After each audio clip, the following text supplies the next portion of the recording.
Hello everyone, welcome back to my channel.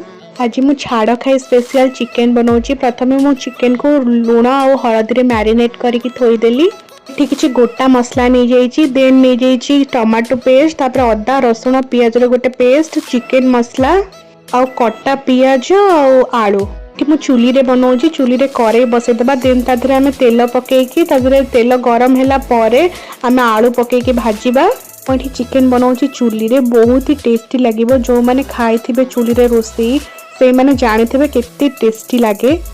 आलू ये golden brown है मुझे काढ़ीदेली गोटे प्लेट रे। देन आम टे चीनी पकेबा, कैरामेलाइज है आम गोटा मसला पकेबा। से गोटा मसला टिके भाजी सारापर आम कटा पियाज को पकेबा।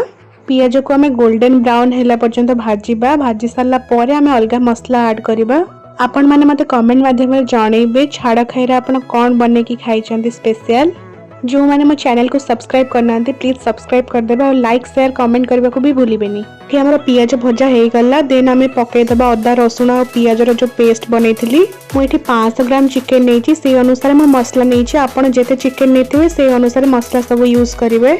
अदा रसुण पेस्ट ऐड कर सारापर टिके हलदी गुंड भी ऐड करदे। देन ताको आम भल भाव कषिबा।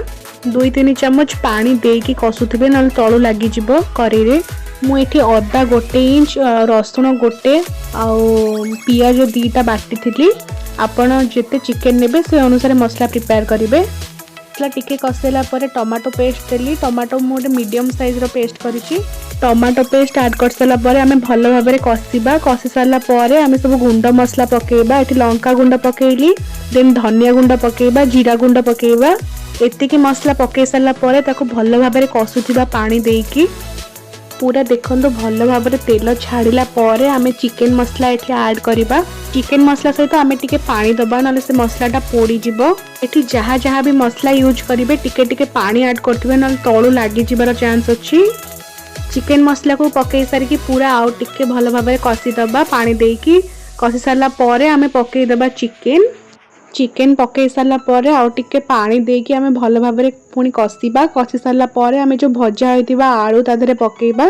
मुझे आलू चोपा छड़े की भाजिकी नहीं। आपन चाहिए ये कंचा भी ऐड करें। भजा हेले टिके अधिक टेस्ट लगे, से मुझे यूज कली भजा आलू। चिकेन आ आलू को आम भल भाव कषिबा जमी पूरा मसला सहित मिसब। आम ये लुण भी ऐड करदबा स्वाद अनुसार। पूरा भल भाव आपण मैंने कषिबे। कषिले जिते कषिबे से भल भाव टेस्ट आसब तार। आम जिते चिकेन को कसुवा से टिके पानी देकी घोड़े की कसुवा से बहुत ही बढ़िया फ्लेवर आसब। और चिकेन भी बहुत ही बढ़िया से कषि हो सेमती कले। चिकेन टा भल भाव कषि सारापर आम जी झोल रखा से अनुसार आम पानी दबा। पानी देकी से आम घोड़े दबा। कि एमती घोड़े की सिझिला पर्यंत छाड़ीदेवे। मुझे 10-15 मिनिट छाड़ी देती। देखो पूरा पानी मरी जाइए। जी मोर दरकार झोल से अच्छी। मुझे चिकेन में जी झोल चाहूँगी से मोर रही। मुझे गरम मसला पकेबी और धनिया पत्र पकईकी ओह्लैदेवी। देखो आमर टेस्टी और डिलीशियस रेडी हो गला चिकेन तरकारी। पुणी चुली रे तैयारी आम गोटे कदली पत्र रे बाड़ी दबा। कदली पत्र रे उषुना भात सहित चिकेन आलू झोल और पियाज की टेस्टी पूरा अलग प्रकार।